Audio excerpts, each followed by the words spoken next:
మీ spring boot application ఎప్పుడైనా log spring చేశారా? దానికోసం డిఫాల్ట్గా లాగ్ బ్యాక్ అని ఒక ఫ్రేమ్వర్క్ వాడుతుంది స్ప్రింగ్. కానీ చాలా ఫైనాన్షియల్ అప్లికేషన్స్ కానీ ట్రేడింగ్ అప్లికేషన్స్ కానీ ఈ లాగ్ బ్యాక్ అనే ఫ్రేమ్వర్క్ వాడకుండా log4j2 ఫ్రేమ్వర్క్ అని ఇంకోటి వాడుతుంది. ఇది లాగ్ బ్యాక్ అంటే 10x టైమ్స్ ఫాస్టర్ అంట. ఎందుకలా? లాగ్ బ్యాక్లోని మీ ఏపీఐ ఇలాంటి లాగ్ ప్రింట్ చేద్దాం అనుకుంది.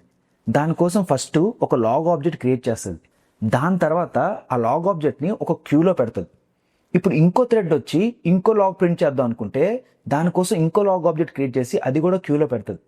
ఇప్పుడు ఇటువైపు నుంచి ఇంకో థ్రెడ్ వచ్చి ఈ లాగ్ ఆబ్జెక్ట్స్ని తీసుకొని దాన్ని రీడ్ చేసి ఏదర్ కన్సోల్లో ప్రింట్ చేయడం కానీ లేకపోతే ఒక ఫైల్లో రైట్ చేయడం కానీ జరుగుతుంది. సో ఈ విధంగా లాగ్ బ్యాక్ అనేది వర్క్ అవుతుంది.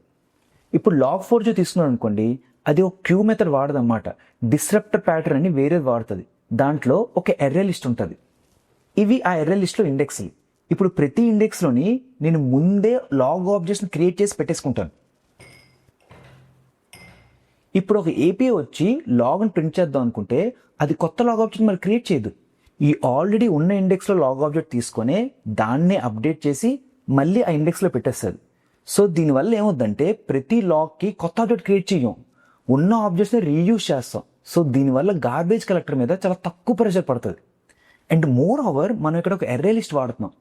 మనం ఎర్రే లిస్ట్ వాడడం వల్ల డిఫరెంట్ థ్రెడ్స్ వచ్చి ఒకేసారి డిఫరెంట్ ఇండెక్స్లకి వెళ్ళి లాగ్ ఆబ్జెక్ట్స్ని పెట్టగలదన్నమాట.